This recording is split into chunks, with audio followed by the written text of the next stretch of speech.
In the frontier territory of Kazel, a relentless drought had ravaged the land.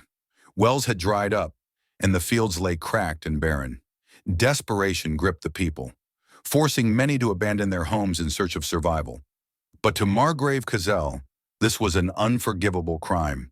He saw their flight as treason and in response unleashed his soldiers upon them, not to bring them back, but to punish them.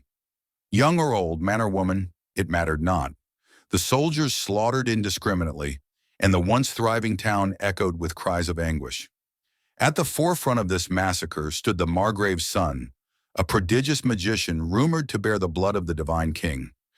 Arrogant and cruel, he viewed commoners as nothing more than vermin. He scorned their suffering, blaming them for the drought, mocking their desperation. When the people pleaded for mercy, especially for their children, he only laughed.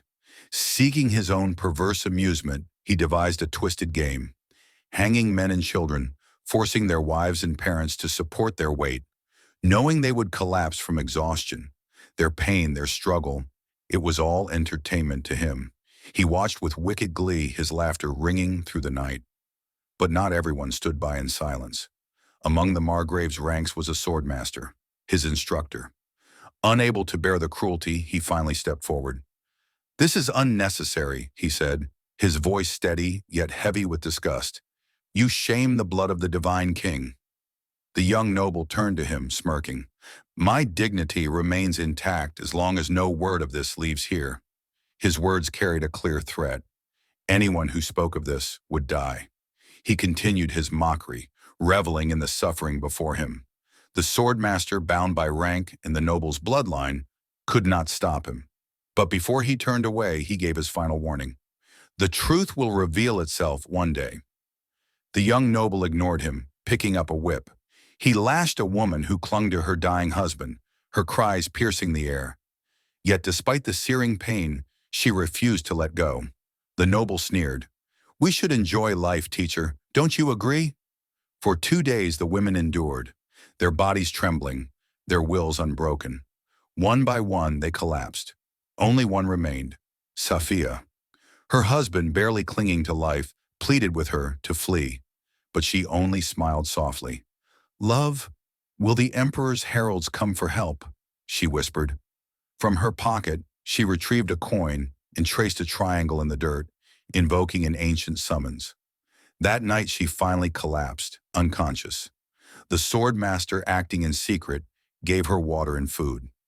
Under his watch she rested, lost in dreams of happier times, of the gifts her husband once gave her, of laughter and warmth. At dawn the swordmaster woke her. "I came here unseen," he said. "I must leave before I am discovered. Your husband is gone.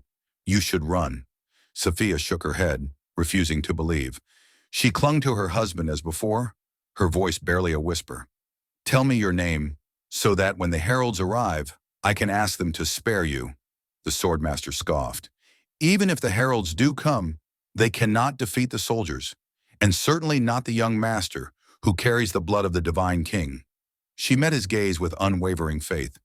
"The reason they are called the slayers of sanctity is because they have already slain a king bearing divine blood." The swordmaster turned away, unwilling to believe in myths. As he walked away, she murmured, 2 days more."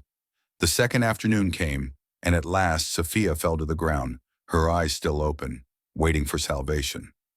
When the swordmaster passed through the road of corpses that evening, he found her lifeless form. For the first time, pity stirred within him. He sighed. Now it is useless, even if the heralds come. A chill ran down his spine. He felt the cold edge of a blade against his neck. A figure emerged, moving like a ghost through the darkness. Who was it, and where did he come from? Let's see what happens next. Comment what you think will happen.